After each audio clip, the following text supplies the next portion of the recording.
Bien-aimés frères et sœurs, vous connaîtrez la vérité et la vérité vous affranchira. Ça, c'est pas moi qui le dis, c'est la Bible qui le dit.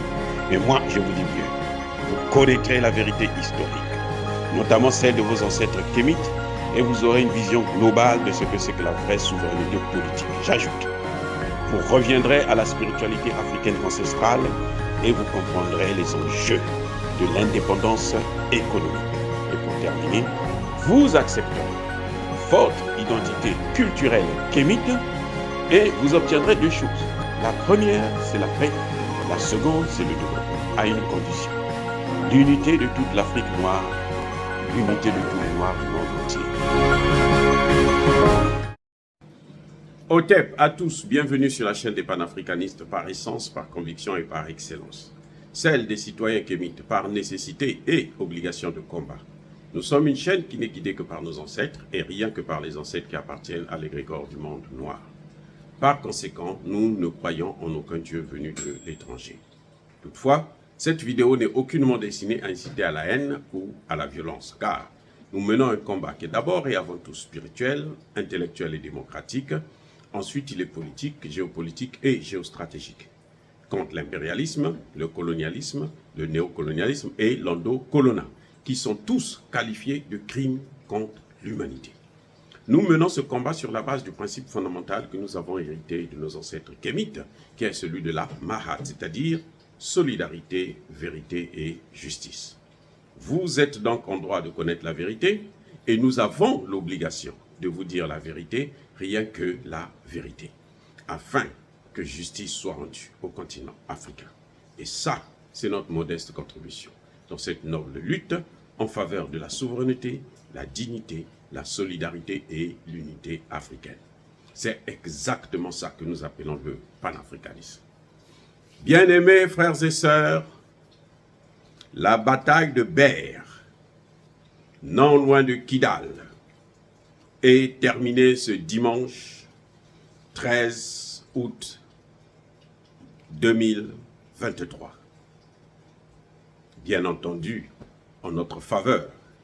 Oui, l'armée malienne, les FAMA ont perdu environ 7 personnes et puis quelques blessés. Mais du côté des terroristes, ils ont reçu une raclée. Ils vont se souvenir de ça.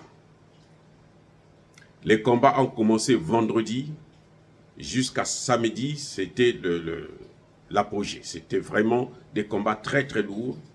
Et dimanche matin, la boucle a été bouclée. Les FAMA l'ont remporté.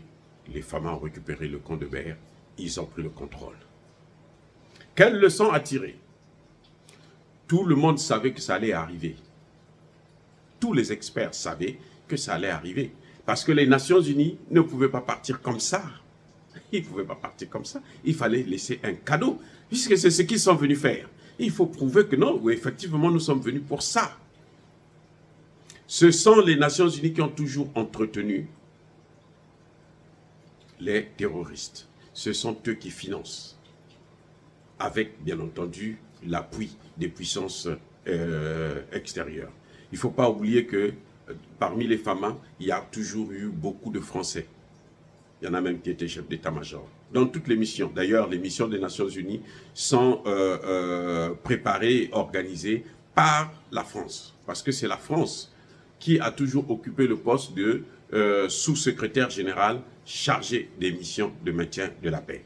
Donc c'est elle qui rédige les résolutions en ce qui concerne l'Afrique et surtout pour le Mali. C'est depuis que le gouvernement Assimi Goïta est arrivé qu'il a enlevé à la France la plume, le pen holder, ce qu'on appelle en anglais, pen holder, sur les dossiers maliens. Et bien entendu, le Mali a demandé le départ de la MINUSMA. Ils n'étaient pas contents, ils ne sont pas contents. Parce que ce n'est que par la MINUSMA, c'est le seul moyen qu'ils avaient pour alimenter les terroristes et les financer. Et c'est pour ça que vous allez voir que la plupart des bases des Nations Unies étaient toujours non loin des quartiers généraux des terroristes. La plupart. Sinon presque toutes les bases. Donc quand ils partent, comment se fait-il que ils s'apprêtent à partir et les terroristes, c'est à ce moment qu'ils viennent, comment dirais-je, qu'ils viennent attaquer les convois des militaires qui viennent pour récupérer la base. C'est parce qu'ils ont l'information. Or, je veux vous apprendre une chose, c'est que les Nations Unies ne quittent pas là-bas comme ça. Ils se lèvent, ils décident, ils plient les bagages, ils s'en vont. Ils organisent leur départ avec les FAMA, avec l'armée malienne, avec les autorités maliennes. Parce que ce sont les autorités maliennes qui sont chargées d'assurer leur sécurité pour qu'ils puissent sortir sans qu'il y ait des difficultés. Mais comment se fait-il que les terroristes, eux aussi, ont la même information que l'armée malienne a? Ils ont même l'heure à laquelle l'armée malienne va se déplacer, le jour qu'ils doivent se déplacer pour venir récupérer la base. C'est pour ça d'ailleurs que vous avez entendu sur les chaînes occidentales, RFI, France 24 et autres, qui disaient jusqu'à ce matin, dimanche, que la bataille de Ber continue, les FAMA n'ont pas encore récupéré le camp de Ber. C'est faux. Dans la matinée du dimanche, tout a été réglé. Les terroristes ont perdu plus d'une trentaine de personnes. Ils ont compté environ 30 et quelques, mais il y en avait qui étaient dans des pick-up qui ont été calcinés carrément avec la voiture, et on n'a pas eu le temps même de les compter. Donc ils en ont perdu, à mon avis, on peut atteindre facilement la cinquantaine. Et les autres bases militaires, les FAMA doivent se préparer. Le problème avec les terroristes, c'est que, la MINUSMA plutôt, c'est qu'ils croyaient que l'armée malienne, c'est l'armée de Ibeka. Non, ici nous sommes avec Assimi Goïta. Assimi Goïta, c'est un officier supérieur. Son ministre de la Défense est un officier supérieur. Son ministre de l'Intérieur est un officier supérieur. Ce sont des combattants qui étaient d'ailleurs sur le terrain, qui savent comment ça se passe sur le terrain. Donc quand ils envoient leurs hommes, ils savent de quoi il s'agit parce qu'eux-mêmes ils ont expérimenté ça, le combat contre les terroristes. En tout cas, une fois de plus, bravo. Bravo pour les FAMA. Bravo pour le gouvernement malien, pour le président Assimi Goïta. Bravo pour son premier ministre. Bravo pour tous les ministres parce que le travail qu'ils sont en train de faire est un travail excellent. Et je pense, et je l'espère, que le général Tchiani et ses soldats vont prendre la même direction, qui ne se laisse pas avoir par le baratin des États-Unis et des pays de l'OTAN. Ils vont vous donner, ils vont vous lécher les pieds, mais croyez-moi, ça va être pour mieux vous avaler. Restez dans votre ligne de conduite. La Russie ne nous a jamais trahis. Vous avez d'autres pays comme Cuba, comme l'Iran et autres, et vous devrez diversifier vos partenariats. Au Burkina Faso, le capitaine Traoré l'a bien dit, les pays de l'OTAN n'ont jamais voulu nous équiper. Jamais. L'armée américaine ne va jamais vous équiper. Si les Nigériens pensent que les Américains vont les équiper, ils se trompent. Parce qu'au Congo démocratique, là où ils pillent systématiquement toutes les matières premières, notamment le coltan et le cobalt, ils n'ont jamais donné des armes à la RDC pour combattre le Rwanda que eux ils soutiennent. Donc, ils soutiennent les terroristes, ils ne vont jamais vous donner des armes, ils ne vont jamais aider l'armée à s'équiper comme l'armée malienne est en train de s'équiper, comme l'armée burkinabé est en train de s'équiper. À vous de choisir.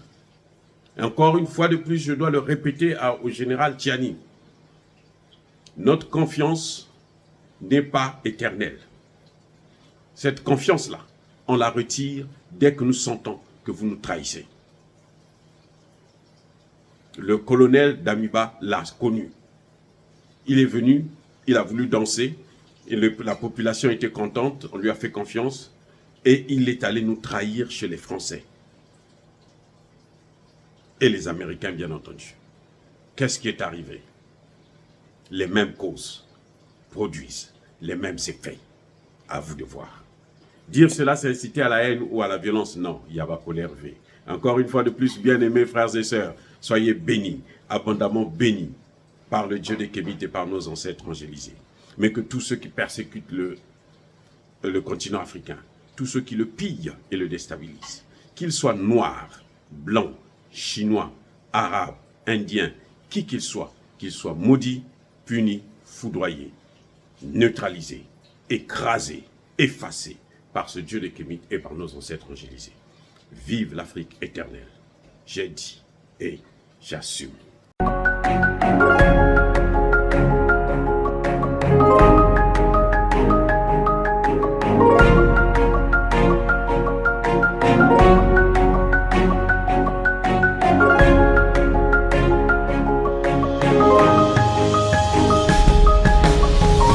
Eux, ils marchent par la foi et non par la vue. Mais moi, je vous conseille vivement de marcher par la connaissance scientifique et historique, notamment celle de nos ancêtres kémites, par les 5 sens et par l'intelligence. À vous, Apia.